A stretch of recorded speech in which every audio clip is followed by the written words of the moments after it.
بسم الله الرحمن الرحيم. أبنائي الأعزاء، النهاردة إن شاء الله هنتكلم في شابتر 3 اللي هنتكلم فيه عن the budget preparation and implementation، موضوع إعداد وتنفيذ وإنجاز الموازنة العامة. زي ما تعرضنا في المحاضرات اللي فاتت، إحنا عرضنا يا أولاد تعريف الموازنة وماهية الموازنة and the importance of the public budget and the weight of the public budget، أهميتها، حجمها، وزنها، وتعرضنا لكل تلك التفاصيل. بعد كده لو تتذكروا, if you remember that we talked about the principles that govern the public budget or govern the preparation of the public budget، المبادئ اللي بتحكم عملية إعداد الموازنة، وعرضنا لأكثر من مبدأ with justifications for every principle. قلنا زي مبدأ مثلا it is a yearly budget, why it is a yearly budget, why it is not a quarterly budget، إلى آخر هذه المبادئ اللي احنا تعرضنا لها. النهاردة بنتكلم على the process of preparing the budget, how it is prepared, who prepare it, who implement it, who control it. By the way, you will see, we will find that, for example, that the government control two stages, the preparation and the implementation, while the adoption of the public budget is in the hand of the parliament.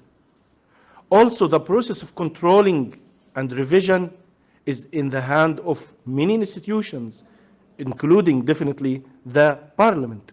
So we are going to talk about 4 stages for the preparation and the implementation and the control over the public budget.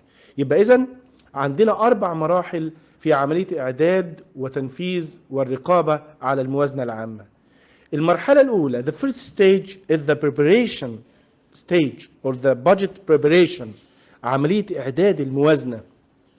بتتعدي ازاي؟ فجأة كده بنلاقي الموازنة طلعت، ولا في long process and deep efforts conducted by whom? By the government or the parliament. زي ما احنا قلنا قبل كده يا اولاد، لو تتذكروا قلنا ان عملية the process of budget preparation is in the hand of the government. The government is the one who prepares the budget. We will explain why the government, not the parliament, as we will see. Since the budget is going to be issued as a law by the parliament, why the parliament is not the one who prepared the budget since it's going to be issued as a law? ليه ما نقولش ان البرلمان بقى هو اللي يعمل الموازنة طالما بنطلعها في صورة قانون اللي هو قانون ربط الموازنة؟ يبقى إذن ليه هنتكلم النهاردة دلوقتي بقى مبدئيا على عملية إعداد الموازنة، وإن الحكومة هي من يتولى عملية إعداد الموازنة. The government is the one who prepared the budget. This process, what is the first step on the process of preparation? إيه هي أول خطوة بتتعمل؟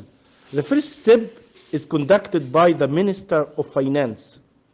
في كل دولة في وزير مالية، وزير خزانة، أيا كان مسماه، له مهمة عملية إعداد the framework of the public budget. قبل ما نبدأ عملية الموازنة والديتيلز بتاعة الموازنة والأبواب والشابترز والسيكتورز والريفينيوز والاكسبنديتشر، كل الكلام ده كله بيتعمل بعدين. لكن أول step is the process of preparing the framework. It is in the hand of the Minister of Finance. عملية إعداد الإطار العام for the budget draft، مشروع الموازنة. بنقول إن وزير المالية هو اللي بيتولى عملية إعداد هذا المشروع. Why? This is the first step on the preparation process. ليه هي دي الخطوة الأولى في عملية الإعداد؟ بنقول because the Minister of Finance is a part of the government، هو جزء من الحكومة. And the government is assumed to have a vision or a strategy or a development plan. المفروض ان الحكومة عندها خطة تنمية. يعني for example we have said that, for example, we have in Egypt a strategic vision for Egypt for 2030. We have talked about that. عندنا رؤية لمصر في عام 2030. We want to be one of the top 30 economies worldwide on 2030. But how could we do that? We can do that through yearly budgets, plans.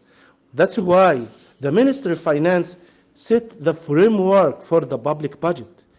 He set this framework based on the vision of Egypt, the vision of our country. What should we implement this year to go step by step for the year 2030? So This yearly budget is expected to be part of the national vision, which could be for 5 or 10 or 20 years. That's why the Minister of Finance set the framework and he considered all these issues. He set the framework for the draft and sent it to the other ministers, as the Minister of Education, Minister of Health, Minister of Transportation, Technology, Agriculture, all other entities and institutions, public institutions. So he sent this framework as all ministers or public institutions should consider this framework when they set their budget for their ministers. They consider all these issues before setting their budget. Okay? So we knew now that the process of setting the framework is in the hand of the Minister of Finance. بناء على عملية إعداد الإطار العام لمشروع الموازنة بيتم إرساله زي ما قلت دلوقتي لكل الوزارات المعنية وكل وزير يبدأ يعد البادجت بتاعته. We can take the example of the Minister of Education. Okay? As example for all other institutions. He set the budget for the Ministry of Education. And before setting the budget, he set with his deputies in the governorates. We have 27 governorates in Egypt. He sat with them and he talked with them about the coming budget for Egypt 2021. And he talked with them about what should we do, what should we consider, the framework for the education sector to achieve the Egyptian vision for 2030, what should we do this year 2021, okay? And based on that, every deputy go back to his governorate. بعد ما وزير التعليم بيقعد مع وكلاء الوزارة في اجتماع 27 وكيل وزارة في ديوان عام وزارة التربية والتعليم، بيعود كل وكيل وزارة للمحافظة بتاعته. يعني وكيل وزارة التعليم في الدقهلية he go back to دقهلية and they sit with the leader or the head of the administration department in the Ministry of Education in دقهلية. بيقعد مع مديري الإدارات التعليمية في وليكن عندي 22 مركز في الدقهلية، 22 مدير إدارة تعليمية يقعد معهم وكيل الوزارة the Deputy of Education of the Minister of Education in دقهلية sit with them and he talk with them about the coming budget for the Ministry of Education in دقهلية. Okay? And based on that, they study and review everything. And based on their study, they set the expected revenue for the coming year and their sources, and the expected expenditure, and the sector that, or the activities that will be, they will spend on it. يعني بناء على الجلسة دي بيقوم كل مدير إدارة تعليمية بيحط expectations for the expected revenues. هيجمع إيرادات من إيه؟ The sources of revenue and the amount of these revenues. يبقى هنجمع المصادر دي من ايه وكام. مثلا ناخد مدير الاداره التعليميه في المنزله يقول احنا متوقع السنه الجايه هنجمع we will collect revenues for about for example 1 million Egyptian pound from fees, student fees and الى اخر هذه الامور من رسوم الطلاب الى اخر المصادر. تمام؟ But for our expected expenditure we will spend for example 2 million Egyptian pound for the coming year on the coming activities. 500 Egyptian pound for buying for computer or buying technical activities or building new schools إلى آخر هذه الأمور. تمام يا حضرات؟ وبناء على الكلام ده all these expectations from all departments across دقهلية collected by the Deputy Minister of Education in دقهلية. بيجمع وكيل وزارة التربية والتعليم الاكسبكتيشنز بتاعت مدير الإدارات ويحط تصور مديرية التربية والتعليم في الدقهلية the expectation of this institution for the expected revenue and the expected expenditure for the coming year. بيبدأ يحط توقعات مديرية التربية والتعليم في الدقهلية للإيرادات لعام 2020 الإيرادات المتوقعة ومصادرها والنفقات المتوقعة وأبواب الإنفاق خلال عام 2021 اللي جاي. ويعود after that all deputy ministers go back again to the Minister of Education and they sit together and the Minister of Education collect all the expectations for all governorates from all deputy ministers and based on that he set the overall budget draft for the Ministry of Education. بيبدأ يحط بقى تصور لمشروع الموازنة لوزارة التربية والتعليم. في وزارته he will collect all the expected revenue for all governorates and all expected expenditure or spending for all the governorates. واضح يا حضرات؟ يبقى إذا احنا هنا وزير التربية والتعليم بقى عنده تصور درافت مشروع بروجكت للبادجت بتاعه 2021 السنه اللي جايه، وبناء على الكلام ده he go back to the Minister of Finance and give him the budget for the Ministry of Education or the draft budget for the Ministry of Education، مشروع الموازنه لوزاره التربيه والتعليم. بالطريقه دي تفهم بقى من الكلام ده ايه؟ ان the Ministry of Education of Finance collect all the expectations from all ministries and public institutions and based on that he set the budget draft. بيحط مشروع الموازنة بناء على ال expectations for the expected revenues for the coming year and the expected expenditure for the coming year. يبقى توقعات الإيرادات للعام القادم وتوقعات النفقات للعام القادم أيضا. Based on these expectations, the Minister of Finance has 3 choices. بناء على التوقعات وزير المالية هيبقى عنده 3 خيارات. يعني وزير المالية بعد ما بيجمع من كل الوزارات والهيئات الحكومية بيبقى أمام خيارات 3 خيارات قدامه. بيعمل إيه بقى؟ First, he accept it as it is. يعني بيجي له التوقعات من كل وزير وبناء على الكلام ده بيجمع الإيرادات والنفقات لكل وزارة وجمع وعمل التصور. He accept it as it is without modification, without change, without negotiation. And this is not a true choice. It's not applicable. يعني ده تصور أو خيار ليس مقبولا وليس حقيقيا ولا يطبق. يعني مش من الطبيعي ان انت هتشوف وزير المالية اللي بتبعت له بيصدقه وبينفذه وبيمضي عليه. لا، ما الكلام ده ما بيحصلش. The second choice he rejected as it is at all. يرفض التوقعات كلها and he set the draft budget himself. He himself set the draft budget. Based on the expectation, he rejected it at all, he refused it, he threw it, and set the draft budget for all ministers himself. He do that. And this is also not applicable and not a true case and not a real case. Okay? يبقى دي مش حالة واقعية أو تطبيقية أو هذا ما يطبق. لا. وزير المالية ما بيرفضش كل الأمور بهذا الشكل ولا بيقبل الأمور كهذا الشكل.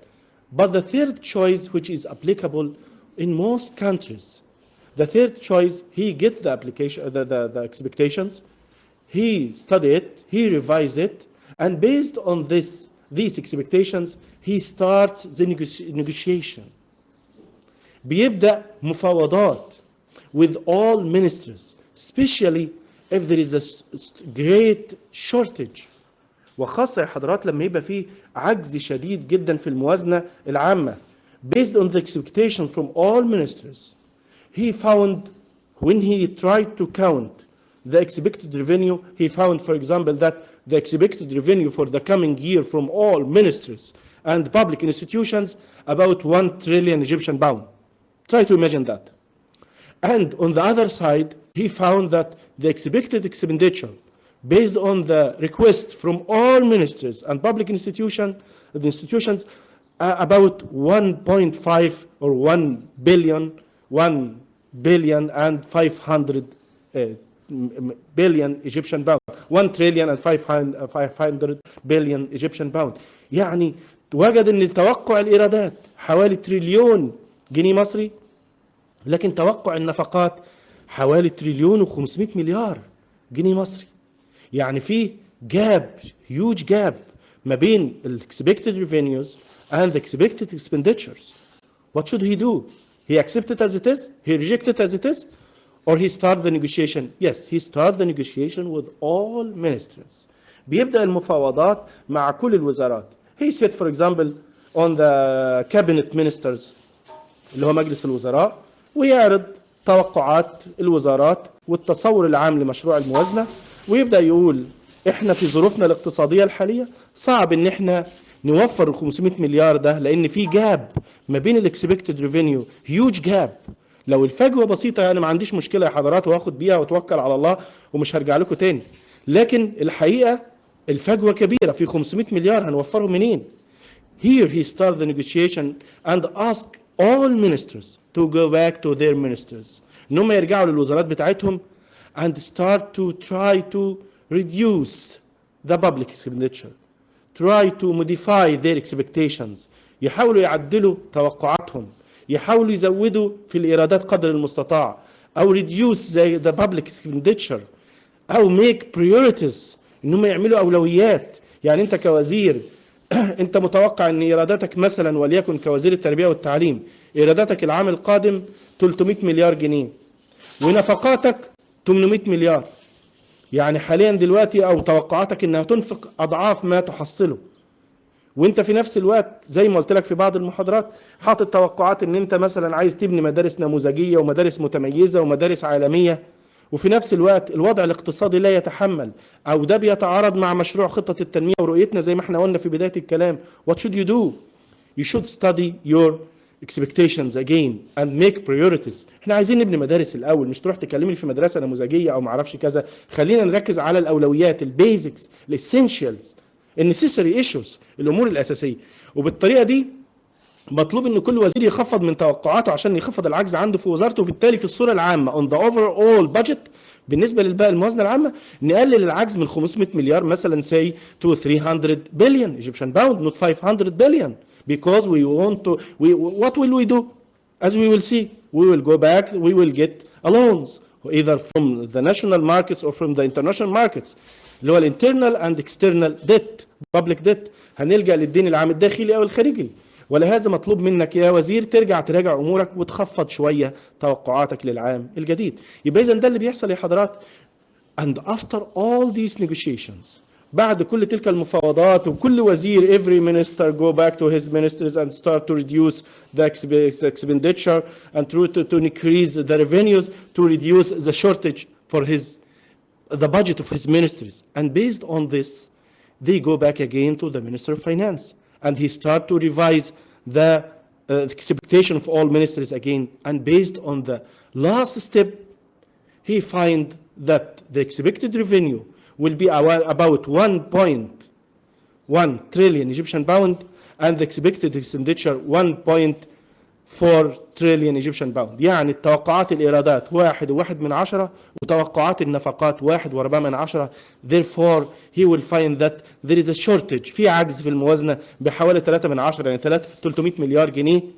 And based on that the Minister of Finance he say that's okay, we will do our best, we'll try to afford or to offer this 300 billion Egyptian pound through loans or issuing money, okay, من خلال القروض أو الإصدار النقدي أو ما إلى ذلك as we will explain.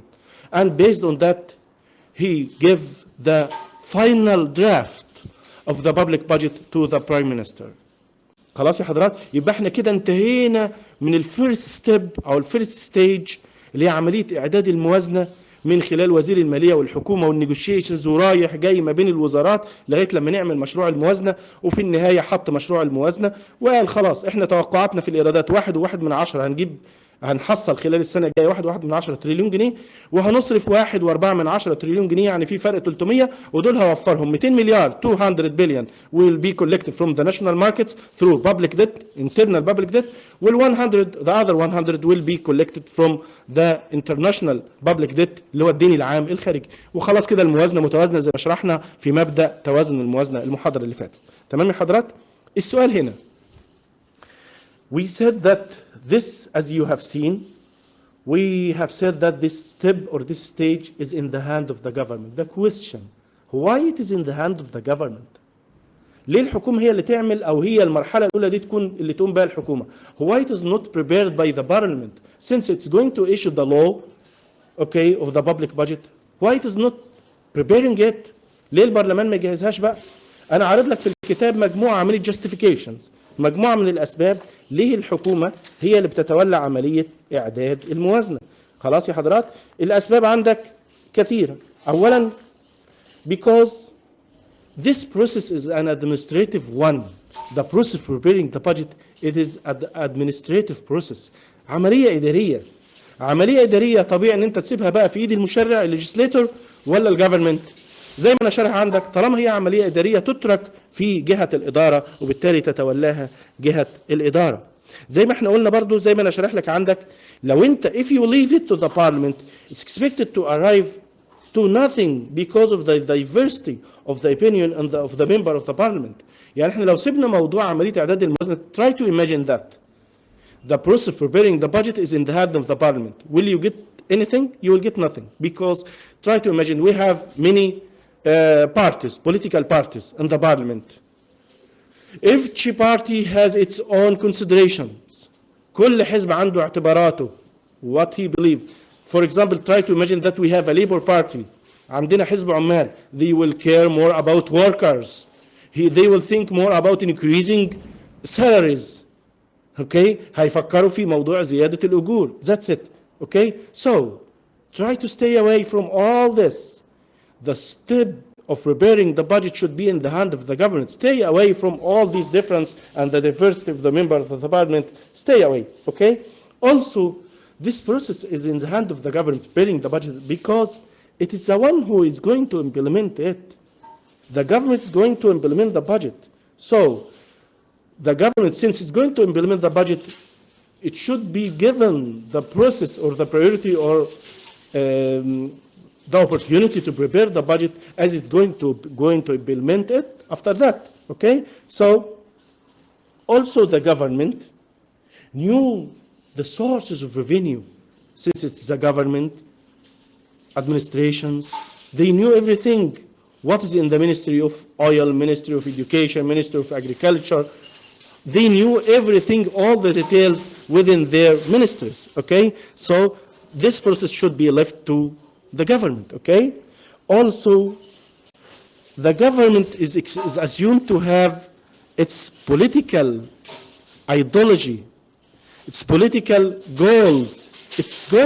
They want to implement it. How could they implement this process or their goals if you leave the process preparing the budget to the parliament, not to the government? Okay? So this process should be left to the government. Okay? So we have finished now the stage of preparing the budget. What after preparing the budget project? ايه اللي بيتعمل يا حضرات بعد عملية اعداد مشروع الموازنة؟ The prime minister get or take the draft budget and go to the head of the parliament. رئيس البرلمان بيروح لرئيس البرلمان ويعطيه مشروع الموازنة ويقول له خلاص احنا جاهزين كحكومة، أعدينا مشروع الموازنة العامة، وبالتالي بتبدأ بعد كده مرحلة اعتماد وإصدار قانون ربط الموازنة العامة للدولة. إصدار القانون زي ما قلنا بيكون في إيد البرلمان. خلاص يا حضرات؟ إيه اللي بيحصل؟ هل أول ما رئيس الوزراء بيسلم مشروع الموازنة لرئيس البرلمان بيتم عرض الموضوع مباشرة في لجنة عامة كده ويقول لهم يلا نصوت؟ ولا العملية بتتم إزاي؟ العملية بتستغرق جهد وتنظيم وترتيب كويس قوي. لازم مش كفاية اللي اتعمل. هل كان كفاية اللي اتعمل في مرحلة إعداد مشروع الموازنة؟ لا مش كفاية، لأن لازم the representative of the people or the public should have the say. لازم يكون لهم كلمة ولازم يكون لهم رأي في عملية الموازنة. صحيح مرحلة إعداد الموازنة في إيد الحكومة، لكن مرحلة اعتماد وإصدار قانون الموازنة في إيد البرلمان. We'll explain why. ليه المرحلة دي في إيد البرلمان؟ هقول لك. But we will start first this process how it is conducted. بتتم إزاي؟ المرحلة دي بتتم إزاي؟ مرحلة إصدار قانون الموازنة. The head of the parliament or the president of the parliament ask a specialized committee within the parliament, which is the committee of the public budget. لجنة الموازنة، لجنة الموازنة والخطة والموازنة, the plan and the budget. As you know, within the parliament, any parliament, there are many committees.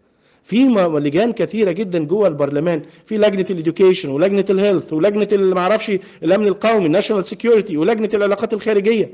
We have also a committee for the budget and the plan. بيسموها لجنة الموازنة أو الخطة والموازنة. لجنة الخطة والموازنة دي شغلتها يا حضرات إنها تتولى أمر موضوع الموازنة.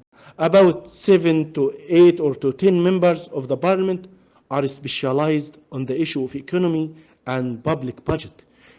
مجموعة من أعضاء البرلمان متخصصين في موضوع الاقتصاد والموازنة العامة. دول مهمتهم يا حضرات. الأول خالص أول ما بيجي مشروع الموازنة من رئيس الحكومة ماشي أو رئيس الوزراء لرئيس مجلس النواب، رئيس مجلس النواب first he send the draft budget to this committee first.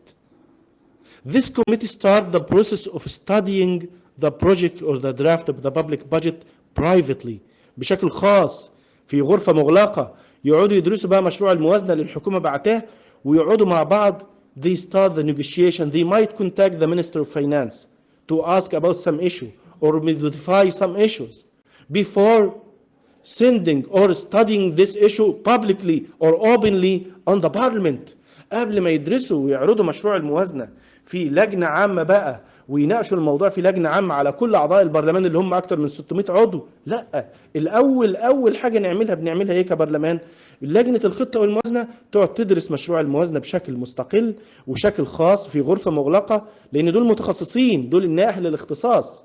خلاص يا حضرات؟ وبعد ذلك they talk with the head of the parliament. بيتكلموا أعضاء لجنة الخطة والموازنة مع رئيس البرلمان and ask him for an open negotiation or open discussion within the parliament. بيفتحوا بقى جلسة عامة في البرلمان لمناقشة مشروع الموازنة. بيبدأ رئيس لجنة الخطة والموازنة يعرض مشروع الموازنة بتاع الحكومة. And by the way, during this discussion, the open discussion in the parliament, the government minister or the concerned government minister should attend this the negotiation or discussion process. لازم يكونوا حاضرين ممثلي الحكومة زي وزير التعليم ووزير الصحة، يكونوا حاضرين هذه المرحلة أو هذه اللحظة من مناقشة مشروع الموازنة في البرلمان. At this stage, each member of the parliament has the opportunity to discuss the concerned minister about his budget. During this negotiation or this discussion, they might make some changes. مش معنى ان الحكومة عملت مشروع الموازنة it is a religion, it is a Quran. ما هوش Quran. During this discussion, they might move some allocation from education to health or from health to education, from a chapter to another. يبدأوا ينقلوا من باب لباب داخل مشروع الموازنة. أمال إيه؟ خلاص يا حضرات، يعني مش معنى ان الحكومة عدت مشروع واتعمل اللي احنا قلناه في اول المحاضرة ده ان احنا خلاص مش هنعمل حاجة تانية. لا، والا احنا مش هنبصم، احنا مش جايين نبصم. ولهذا as we have mentioned, that's why we have said the parliament members should be chosen perfectly, carefully, because they manage our life. So they should be specialized, they should be intelligent, they should be talent. Otherwise they will vote for nothing. They knew nothing. They vote for what? If he knew nothing, what will he do? خلاص يا حضرات، عشان كده بنقول اختيار عضو مجلس النواب مسألة مهمة للغاية، لأنه لما يبقى فاهم as he understand everything, he consider everything, so he will issue a perfect or a nearly perfect law. هيصدر قانون أقرب إلى الكمال، وبالتالي قانون يحسن من حياتنا مش يسيء لحياتنا. خلاص يا حضرات. So during this discussion, they might move the allocation of some resources to another sector, from one sector to another إلى آخر هذا الكلام. And after this discussion, they vote for issuing the law or not issuing the law, accepting the law or not accepting the draft law. في النهاية بيصوت البرلمان على موضوع الموازنة. If the majority of the parliament member vote for accepting the draft after the modification, اوكي، لان ممكن زي ما بقول لك ممكن احد الاعضاء يطلب من وزير التعليم اللي قاعد في الجلسه يقول له لو سمحت يا معالي الوزير، احنا شايفين ان من تعامل مخصصات لقطاع كذا المفروض تخصصها لقطاع كذا، وبناء على المفاوضات في هذا الحوار ممكن يتم اعاده تخصيص موارد، واللي هينتهي له اعضاء مجلس النواب هو القانون اللي هيطلع. خلاص يا حضرات، بناء على الكلام ده بيطلع قانون الموازنه العامه، او يطلع القانون في النهايه ويصدر في الجريده الرسميه. So this stage is ended. وبالتالي بتنتهي هذه المرحلة مرحلة اللي هو اعتماد أو issuing the draft law or the law of the public budget، إصدار قانون الموازنة العامة للدولة. ليه المرحلة دي، السؤال الأخير قبل ما نختم الكلام هنا، ليه المرحلة دي في إيد البرلمان؟ ليه أعطيناها لأعضاء مجلس النواب؟ أولاً because the budget, as we have said, contains two sides: the expected revenues and the expected expenditures. Revenues, الإيرادات, could be from taxes, and mainly from taxes, as we have mentioned, as we will explain later. زي ما هنشرح وزي ما شرحنا، المصدر الرئيسي للإيرادات العامة الدولة هتحط فلوس منين؟ هتجيب فلوس منين؟ غالبا من الضرائب. طب الضرائب دي impose more burden on the people. الضرائب بتفرض أعباء كثيرة أو إضافية على المواطنين. And the people should accept that. So the parliament should accept that. The representative of the people should accept that. That's why the draft public budget should be adopted and approved by the representative of the people, because the budget will include more responsibility, more obligations, more burden on the people. So the parliament should accept that. That's why this stage is in the hand of the parliament. Okay? So we will go now to the implementation stage. Okay? The implementation stage.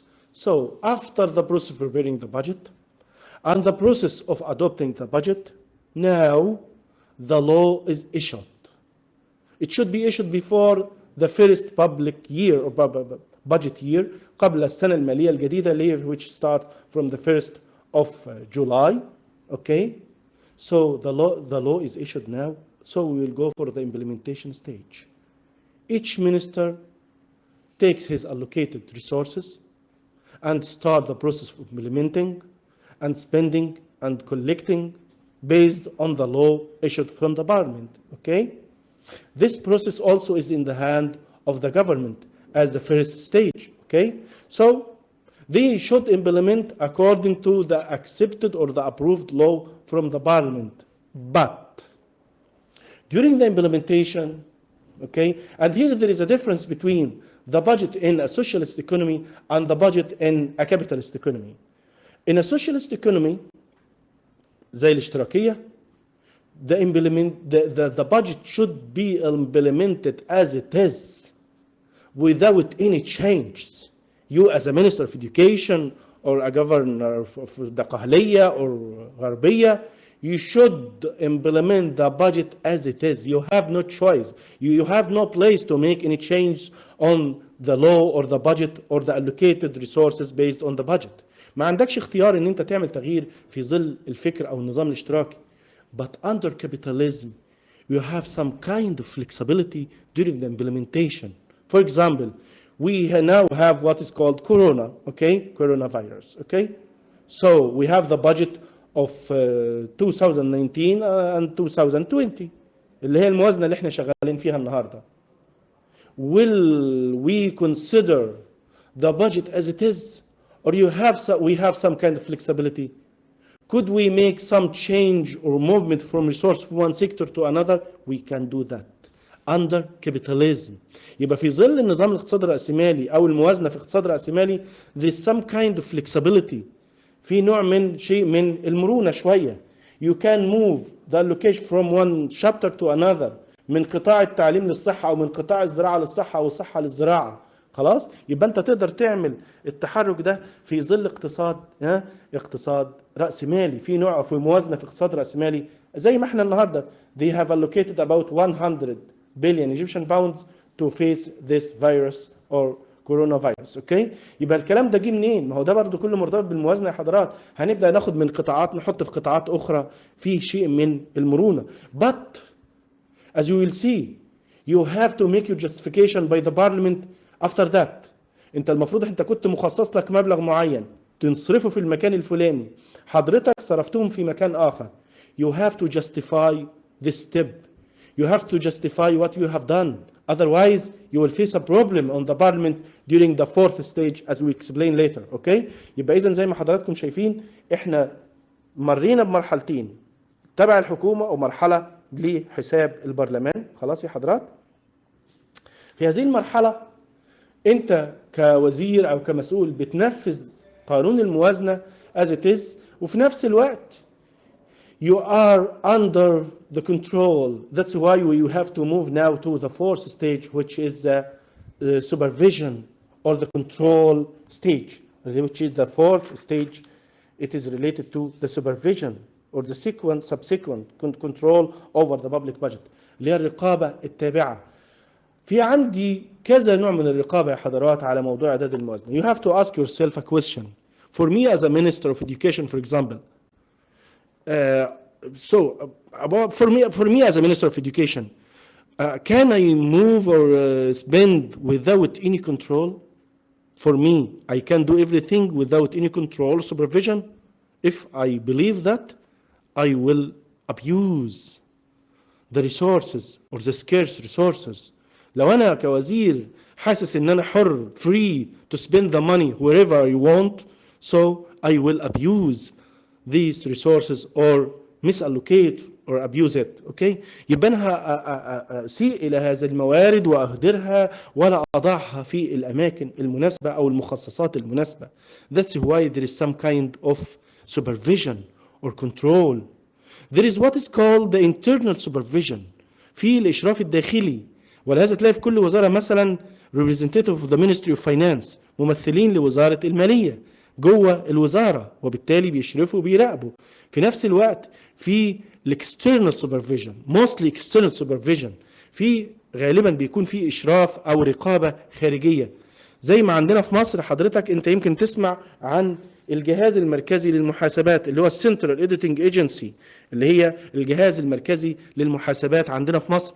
ده المفروض اي وزير واي مصلحه حكوميه جات لها الموازنه بتاعتها هيصرف كذا على كذا او هيحصل كذا من كذا، المفروض في اجهزه بتراقبك، لان انت في غياب الرقابه in the absence of this control supervision you will abuse the resources، هتسيء استخدام الموارد وبالتالي تهدر الموارد.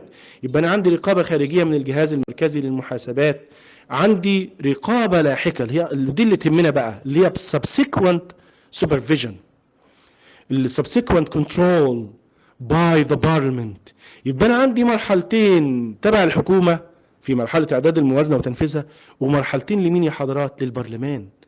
البرلمان he issue the law of the budget، البرلمان بيصدر قانون الموازنه وابروف ات وبيعتمدها ويطلعها بعد مناقشات اللي احنا قلنا عليها. خلصنا؟ لا ما خلصناش، والا it's useless. all these efforts will be useless. كل الجهود دي هتبقى يا حضرات لا قيمه لها، لانه في النهايه مفيش رقابه، مفيش متابعه، مفيش محاسبه. no we will get you at the end of the year. هنقابلك في نهايه السنه الماليه. the budget or the yearly budget، الموازنه السنويه دي after the end of the year you should come back to us, you the Minister of Finance. You will bring us what you have implemented during the previous year. What did we approve؟ ايه اللي احنا وافقنا لك عليه؟ القانون الموازنة بيبقى قدامنا كأعضاء برلمان، وفي نفس الوقت عندنا اللي هو الحساب الختامي the final account بتاع الموازنة العامة، the budget final account، حساب الموازنة الختامي. You should give it to us as the parliament representative، ممثلي البرلمان. بنشوف بقى احنا وافقنا لك على القانون وانت نفذت ايه. Did you implement what we have accepted or what we have approved or you implement anything else، او انت انجزت شيء اخر. So we compare the law, the approved law with the final account that you give to us. وبنقارن القانون اللي احنا وافقنا عليه بالحساب الختامي اللي انت جبته لنا. We compare between them and based on that a new negotiation starts. A new debate start in the parliament. بيبدأ نقاش آخر، زي فاكر النقاش اللي كنا بنقول عليه في عملية إصدار القانون وقبل إصدار القانون وننقل من إلى هنسيبك مش هنسيبك. وبالتالي المرحلة الأخيرة في حياة الموازنة اللي هي مرحلة اعتماد الحساب الختامي approving the final account. من خلال مين يا حضرات؟ لازم اللي طلع القانون هو اللي يعتمد الحساب الختامي which is the parliament. يبقى نفس الحال، بيجي وزير المالية يجيب الحساب الختامي and give it to the Prime Minister, and the Prime Minister give it to the head of the Parliament, and the head of the Parliament give it to the Committee of Public Budget, أو the Committee of the Budget and the Plan, لجنة الموازنة والخطة والخطة والموازنة, and these steps as we have mentioned earlier. Okay, زي ما قلنا قبل كده بتبدأ لجنة الخطة والموازنة دراسة الحساب الختامي وتقارنه بالموازنة اللي توافق عليها، وبعد كده بيبقى فيه open discussion on the parliament على الحساب الختامي، في مناقشة مفتوحة على الحساب الختامي للموازنة. خلاص يا حضرات، وبناء على الحساب المناقشة either they accept the final account الحساب الختامي اللي قدمت بيه الحكومة, or they start the negotiation or discussion asking the minister and the concerned why you move the allocated resource from this sector to another, and the minister should answer. And based on this debate, they vote for the approval of the final account. انهم يعتمدوا الحساب الختامي للموازنة, وهنا بيتقفل الباب. They might find some problems. They might find some kind of corruption, for example. خلاص يا حضرات, ممكن يجدوا شيء من الفساد او اهدار المال العام, وبالتالي تبدا الاجهزه الرقابيه تتحرك تجاه من اهدر المال العام. This is the life theory of the public budget from the preparation stage until the implementation and the control or the supervision or the final step of the budget. Okay, we hope that you could get the idea from A to Z related to regarding the preparation, adoption, implementation and control over the public budget. أشكركم شكرا جزيلا, وإن شاء الله نبدأ المحاضرة القادمة. We are going to talk about the two sides of the public budget, the public revenue and the public spending or expenditure. Okay, thank you very much.